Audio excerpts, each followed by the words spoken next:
It's the right time for Right Time Radio. I'm Tom.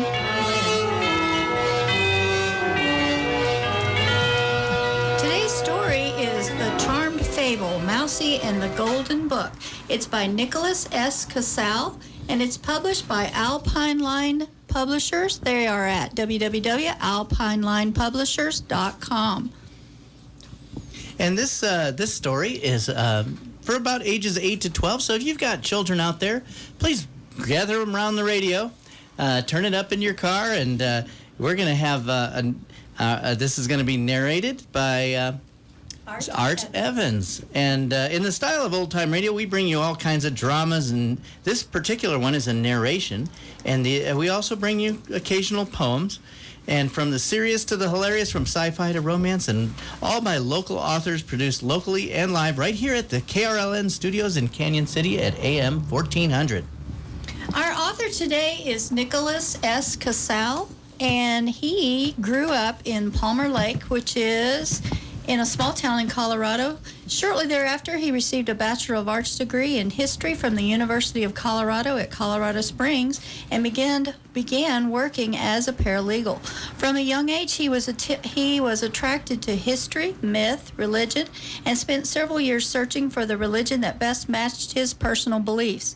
He is now a practicing Messianic Jew and is happily married to the woman who taught him Hebrew. Welcome, Nicholas.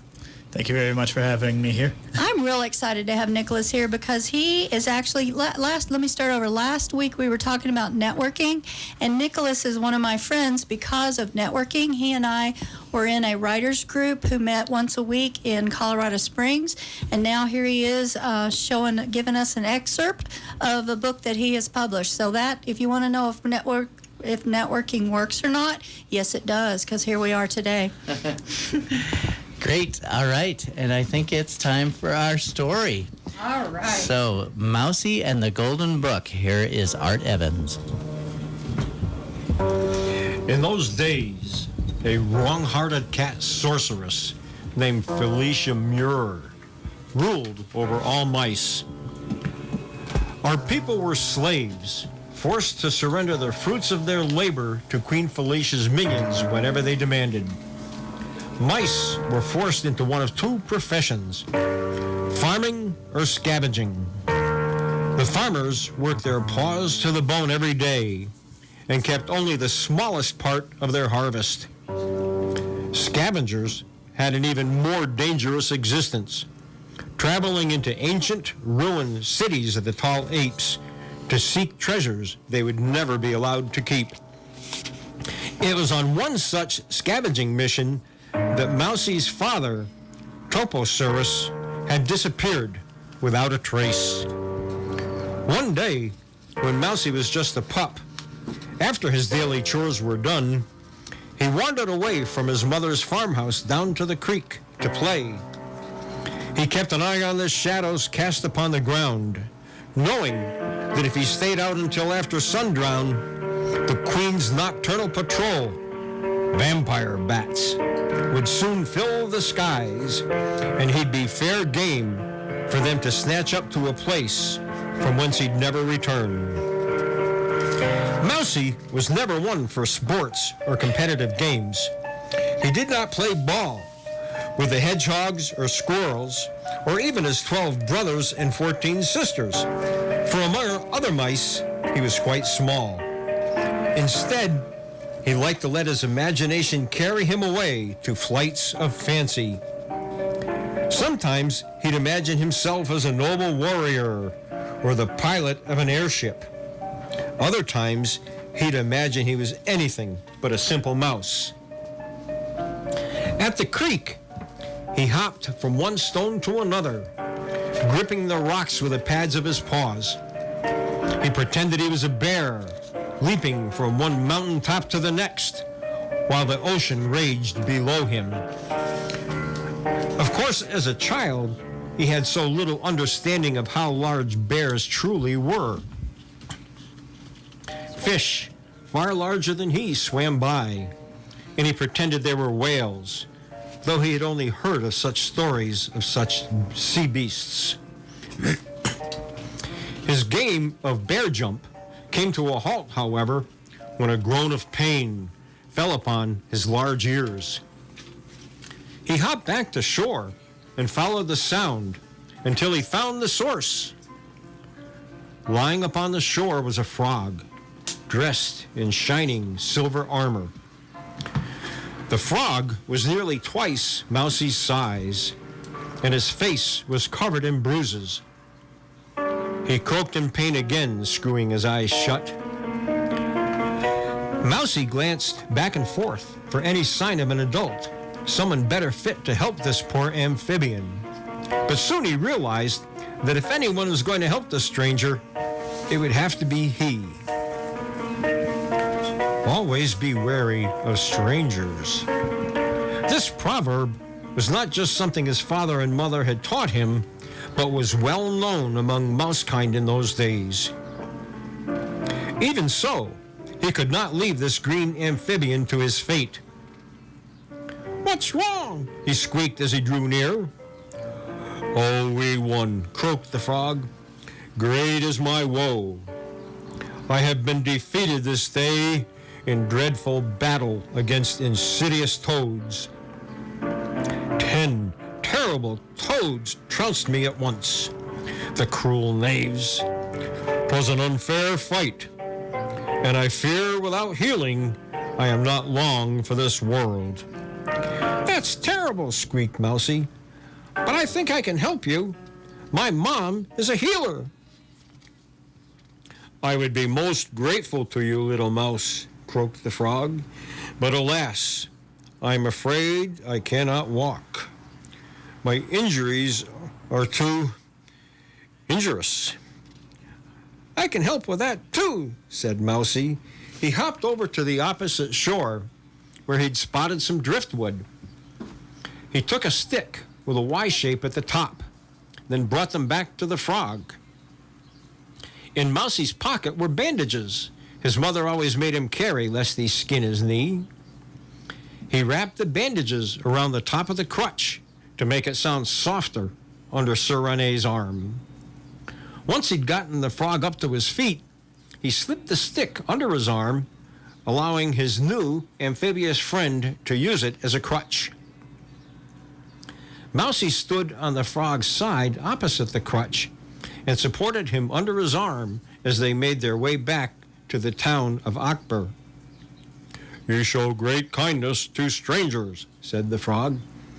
"'Tis a rare thing, truly. Surely one so virtuous will be blessed. Might I know my new friend's name?" "I'm Mousey, Mousey Surus." The frog nodded his head. "An easy name to remember. I am called Sir Rene of the Dank Marsh." And the frog tapped the symbol on his breastplate, which was a tree with vines hanging from its branches. "Sir?" Mousey looked up at the frog's bruised face. "So are you a knight?" Sir Rene faltered. He would have tumbled into the stream had Mousey not caught him. "Have you not heard of my mighty deeds? The tales of Sir Rene, Salamander's bane? The stories of Sir Rene, victory of the slimy swamp? The champion of the fearsome fen? The hero of the black bog?" I'm afraid I haven't," said Mousey. He scratched one of his ears and bit his lip. "Forgive me. Here in Akbar, we do not hear many great tales. We only hear what Queen Felicia allows us to." "Oh," croaked Sir Rene, his nostrils flared. "She must be a terrible tyrant to deny you such epics. Well, when I am well again, I shall repay her kindness by showing her what is what." "Shh." Mousey glanced back and forth to be sure that none of the villagers nearby heard the frog knight's words. Mousey had drawn enough attention to himself, helping this outsider. He didn't need to add the talk of rebellion to the list of reasons for the weasels of the day patrol to pay him a visit. "Queen Felicia is a powerful sorceress," he whispered. "Her magic is great, and her wrath is terrible. You'd best not anger her. Sir Rene sighed and nodded his head. I see. She truly has a hold on your people. His tongue slipped out and licked one of his eyeballs. Very well. I shall strive not to cause trouble for you, my friend. Mom! Mousey called out as they drew near the farmhouse. Mousey's mother looked up from her plow. Her eyes widened and the pupils narrowed when she spotted the frog in armor her son was helping lift toward their house. Mousefred Cyrus, what are you doing? She cried, pulling on her own ears. He's hurt, Mousey squeaked back. Please help him. His mother groaned and rushed to the front door of the house. Get him inside, hurry. Always an obedient child, Mousey did as he was told. He brought the frog inside and eased him onto the top of the dinner table. As far as he could tell, it was the only surface big enough to support Sir Rene.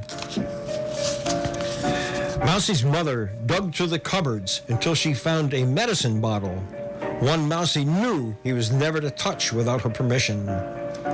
She filled the ladle with its contents and held it up to the frog's lips. Drink this. It will help with the pain. I thank ye kindly, ma'am, croaked Sir Rene.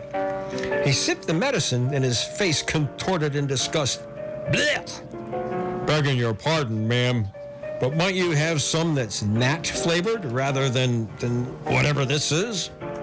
I'm sorry, but blackberry flavor was all we have, said Mousey's mother, resting her paws on her hips. We're not used to treating frogs in this house. If you don't want it...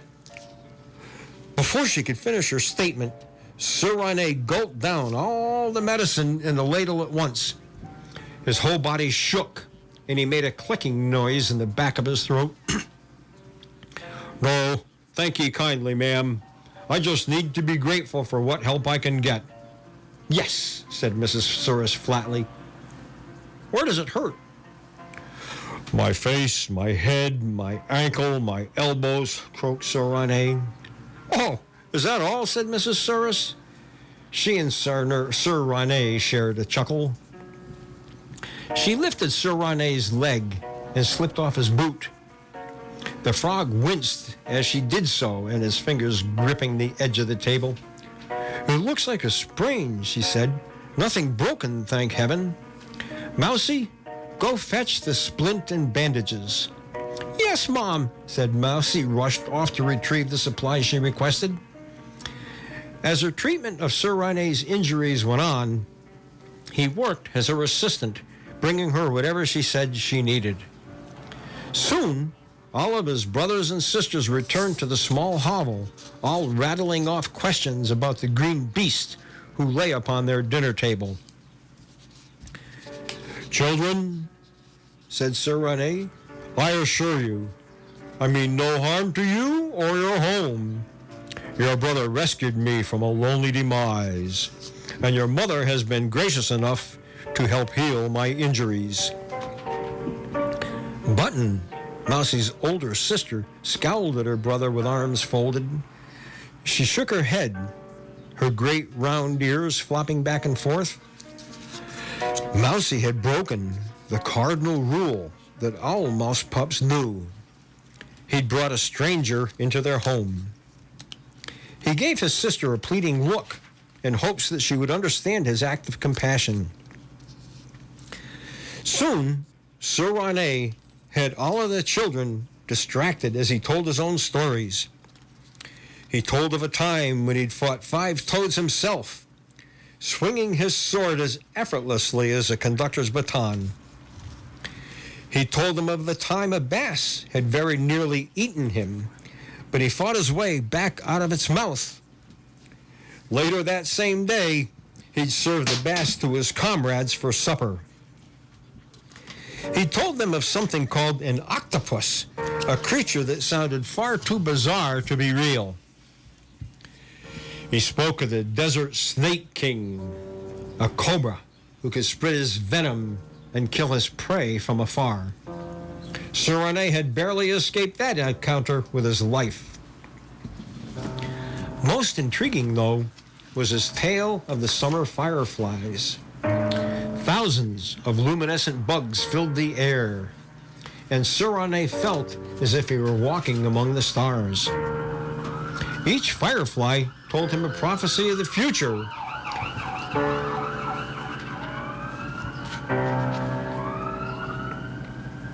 ahead. Each firefly had told him a prophecy of the future, and since then, he'd seen all but two come true. Like his brothers and sisters, Mousey hung on to the frog's night's every word, excited to hear tales of lands so far away from the little town of Akbar. They could hardly imagine just how enormous the world truly was, and what sort of wonders it held. The sun set over the horizon, and Mrs. Surus got to work on preparing bread for her children's evening supper when there was a knock on the door. All of the children fell silent in an instant. "What is it?" Sir Rene said, glancing up at the door to see who had had all them so frightened. Mousey slipped a paw over his lips and motioned for him to be quiet. Mrs. Surus trembled as she approached the front door. She rested her paw on the handle and asked, "Who's there?" "Lieutenant Nick of the Nocturnal Patrol," came a low voice from the other side of the door. "Open up, now."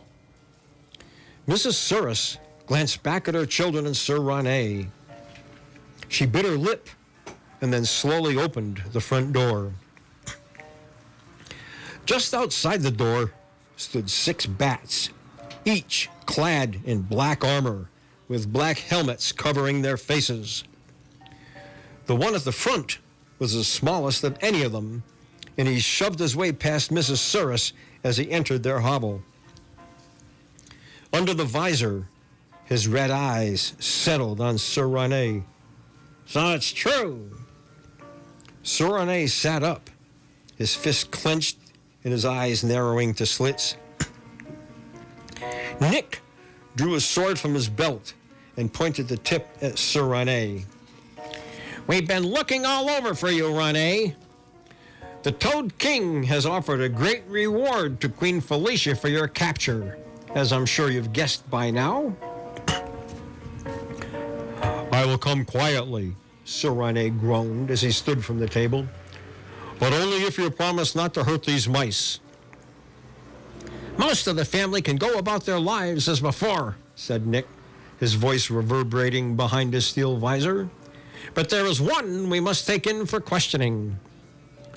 Which one of you pups is named Mousey?" All of the pups were silent, as was Mrs. Surus. Sir Rene kept his mouth shut and sneered at the bat. Nick waved his claw to the other bats, and they all barged through the door of the hovel, crawling on all fours. Each stood up on his hind legs and drew his sword and pointed it at the family of mice. "I don't want to get violent, but my subordinates do," said Nick. "Mousey, whoever you are, you have until the count of 5s to step forward. Otherwise, we will put your entire family to the sword." "You wouldn't dare," croaked Sir Rene. He raised his fists. "I'm far bigger than any of you. I'll crush you all if you dare try." Most of the bats cackled under their steel helmets, their voices high-pitched. Nick shook his head. "Rene, don't be a fool. You are injured and unarmed. Any fight would be one-sided. You will not save these pups, so do not give us any more reason to use violence." Nick turned to the mice again and said, 1, 2, 3. Mousey jumped to his feet. "I'm the one you want. Don't hurt my family." Nick reached out and seized Mousey by the shoulder. "No!" Mrs. Surus shouted. She reached out to push Nick away from Mousey, but Nick struck her in the face with the pommel of his sword. The blow sent her sprawling back onto the ground. Don't try that again, vermin, growled Nick. I'm warning you. Mousey looked over at his mother, trying to see if she was still moving. She appeared to be breathing, but her eyes were shut and she made no attempt to move. The other bats all gathered around Sir Rene, their blades still pointing at his face in case he tried to fight back. One slipped around to his back and clapped his wrists in manacles behind him. The bats all pushed Sir Rene and Mousey out of the hovel and out to the streets of Akbar. Mousey's skin felt cold under his fur as he looked up at the night sky. How many times has he heard a mouse scream in terror as the bats carried him away into that blackness? Never once had he seen any of them return. What terrible fate awaited him? To what dark dungeons would these bats take him? Nick bound Mousey's hands, ensuring that the knots were tight. If you do not struggle, you will not fall, he said. Do not fear, pup, Sir Rene whispered to Mousey. I've been in 4 more dangerous situations than this. Those were the last words Mousey heard before Nick took off into the air, carrying him in his claws. Distant echoes in the darkness. A voice down the hall. Take this one. Was it day? Was it night? Was it sunny outside? Or was it raining? Mousey felt he'd enter the realm of the dead as he sat in that clammy prison cell. How long had he been there? He couldn't know. Every so often, the guards would come by with a crust of bread so hard he feared he'd break his teeth on it. The pain of those rock-hard rations in his stomach was almost as bad as the hunger itself. If he assumed that the guards dropped off his rations once a day, then it had been 3 days in that cell. But that was only a guess. The sound of footsteps approaching. There was a flickering light moving down the hall. Were they coming for him? He was determined not to go down without a fight. Mousey bared his teeth and clenched his paws into fists.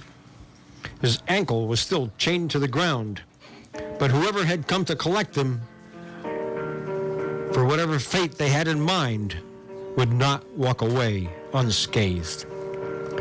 The footsteps drew closer. The sound of steel boots on the brick floor. Clang, clang, clang. Lieutenant Nick stepped in front of Mousey's cage, his body covered from head to toe in black armor. He held up a lantern in his left claw. Mouse Fred, he said, if you do not resist me, I will not harm you.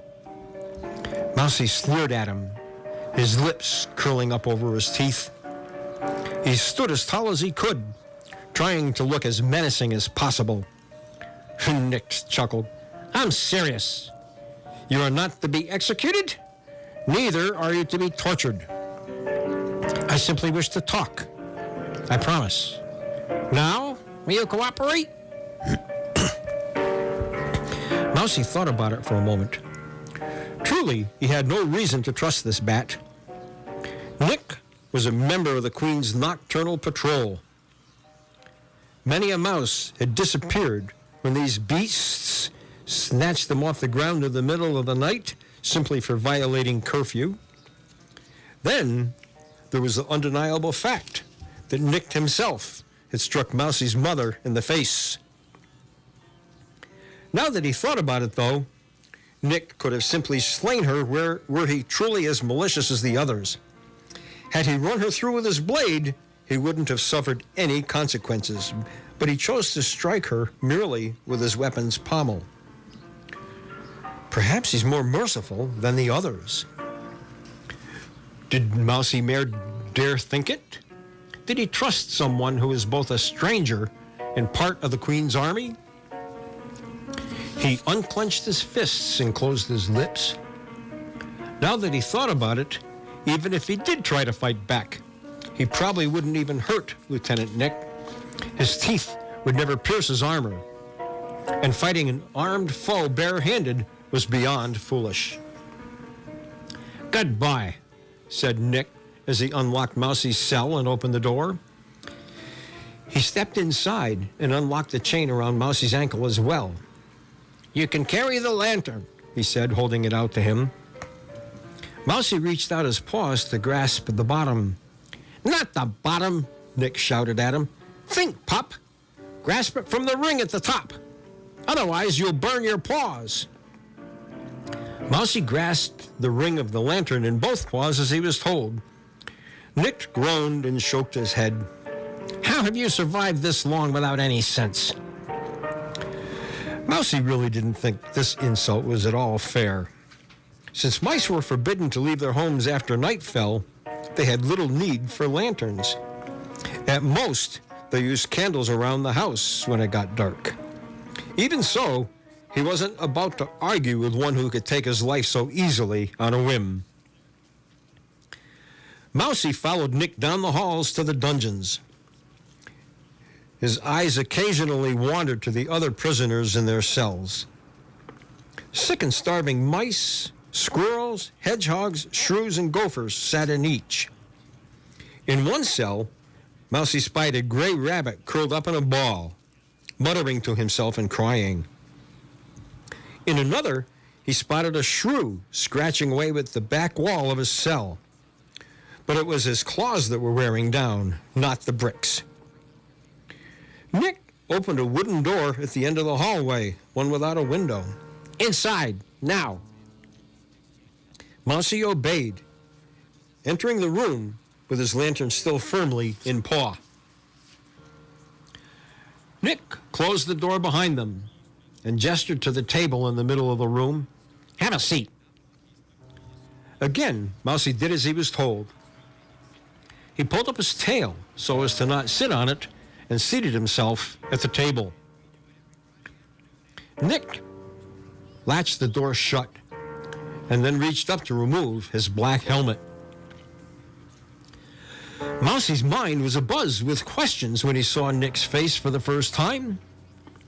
The nocturnal patrol beast did not have the long, pointed ears that Mousey had expected of a vampire bat, but rather round ears, much like his own. His nose was not a short snout, but rather came down to a narrow point, with whiskers drooping downward.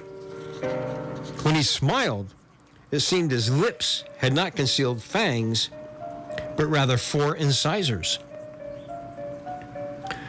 Nick then reached over his left wing and unclasped something from his armor. The leathery wing fell away, revealing it was a fake. Nick then did the same thing to the other side and held up his paws for Mousey to see. You're not really a bat." Mousey tilted his head to one side, thoroughly confused. "No, I'm not," said Nick. "Like you, I'm a mouse." His eyes, so fierce and terrible before, had now softened, and a friendly smile pulled on the corners of his lips. "We have met before. Do you recognize me?"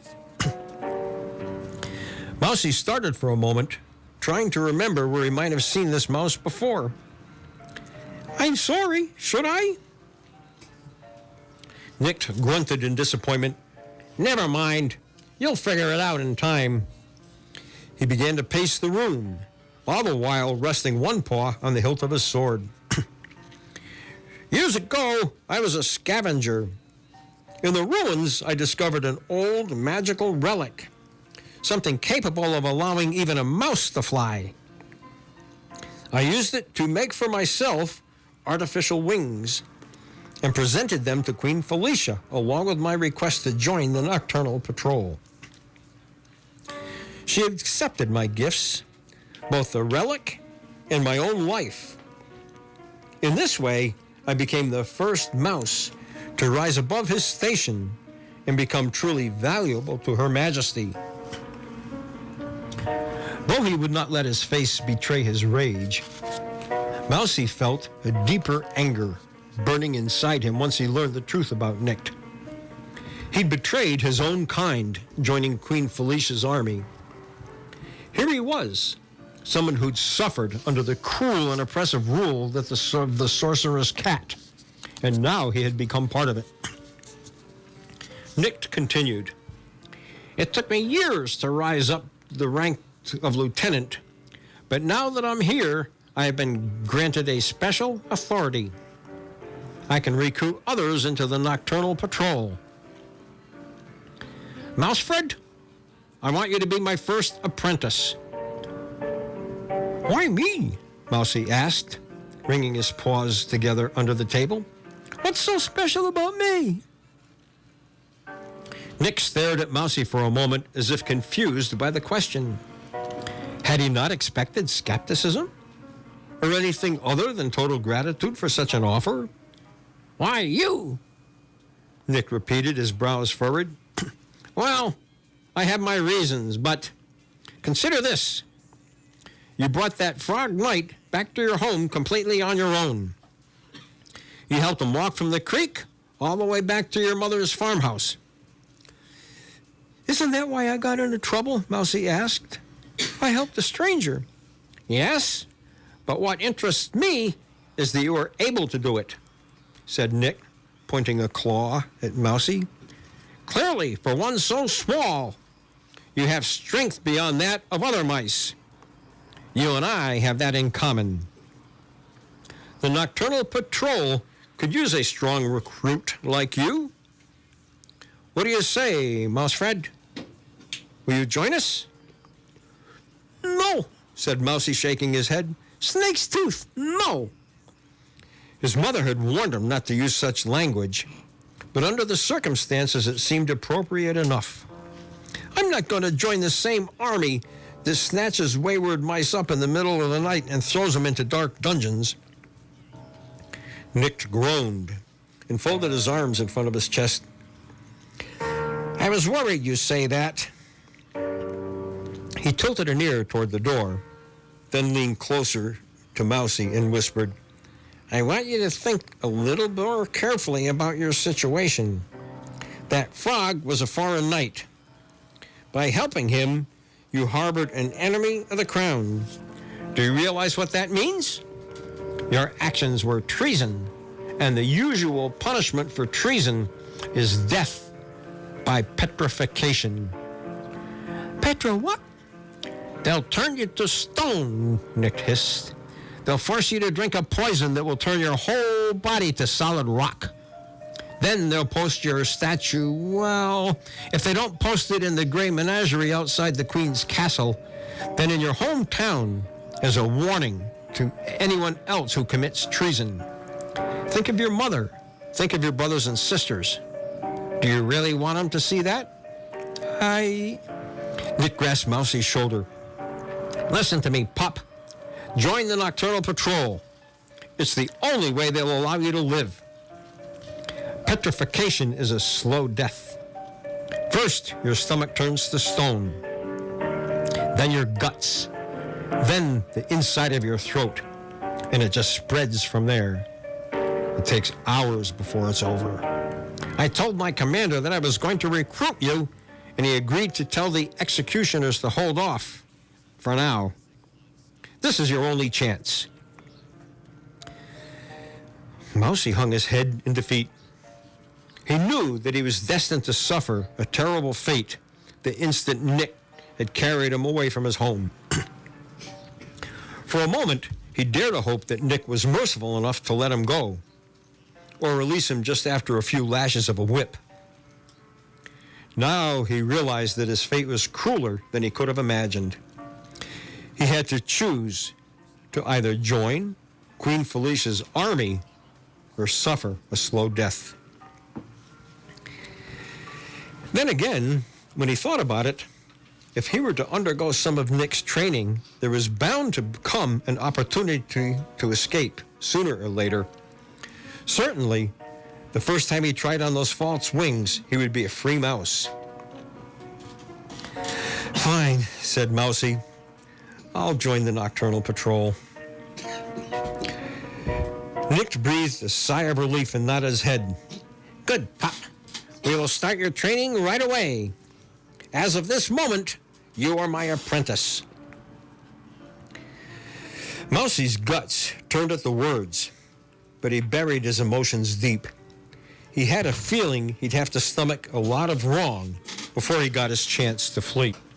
Tom and Lynn are going to talk right now about the credits, and also we're going to do a little interview too with our author and our performer today. That's right. So today is part 1 of the excerpt from the charm fable, Mousey and the Golden Book. And it was written by Nicholas S. Casal and published by Alpine Line Publishers, which is in Colorado Springs, by the way.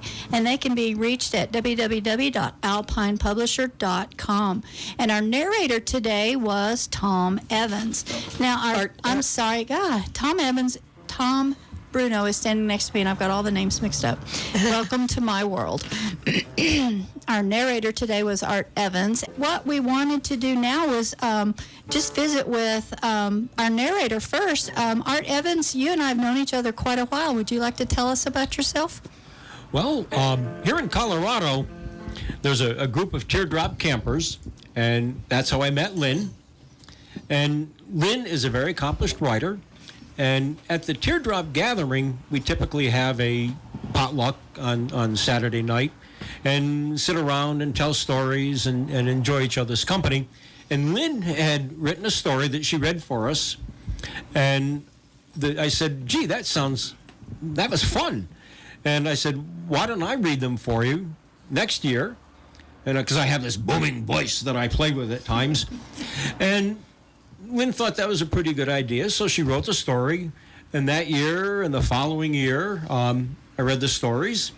And then this opportunity came up, and Lynn asked me if I'd read the story. And I said, sure, that sounds like fun, and it certainly has been. Thanks, Lynn. Well, thank you for coming. I knew you'd be perfect for the part. Where are you from, Art? I live in Elizabeth. No, where are you born and raised, Colorado? Oh, no. Okay. I'm a New Yorker. Okay, I was detecting a little bit of a yeah. East Coast. East Coast, yeah. You know what I mean. I know. Well, with this Don't worry about it. morning show was filled with East Coasters today, so that's great. Okay, also we have Nico, and of course I'm sorry, his nickname among his friends is Nico, and Secret's out now. I told him I'd slip up and call him Nico. Like I said earlier, we were talking last week about networking, and Nico is a prime example of networking and having things happen for you, because he and I met, and I mean, it goes back to me searching for help online, and I connected with a talk forum that had a man on there named Robert Mullen. Robert Mullen moved to Colorado Springs from Pennsylvania. I think that's right. Yeah, and Robert, call in and tell me if I've got that wrong. Anyway, he moved to Colorado Springs, and he realized that I lived in Colorado too, and so he texted me, or actually contacted me on Facebook, and asked me to join their writers group. And it's an hour away, so I was like, sure, I'll do that. So I started attending this writers group. This is where I met Nico and his wife Jennifer, who both are very talented people.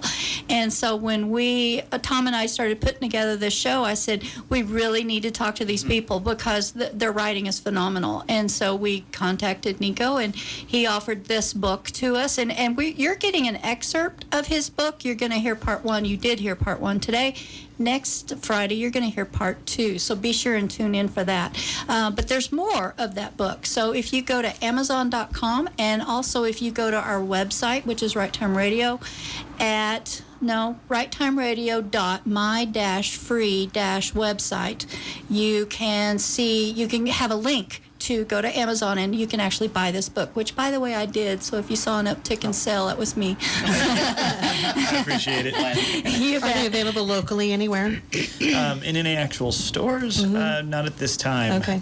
Sadly, bookstores, especially the big chains, aren't really doing so well, but certainly we're available online, and that, when you think about it, that's the bookstore in your home. That's you know? right, yeah. Or at work, or just on your phone. Yeah, that's where all the sales are. So, Nico, I'm really interested. So tell our listeners, how did this story idea come to you? Well, it's funny because actually I've been working on the character Mousey since before I was actually able to write. When I was 6 years old, I just sort of was playing around with some ideas. I watched a lot of cartoons, read kids' books, of course, that sort of thing. And mice were very common main characters in a lot of that sort of thing. So I started drawing pictures of this character I just called Mousey.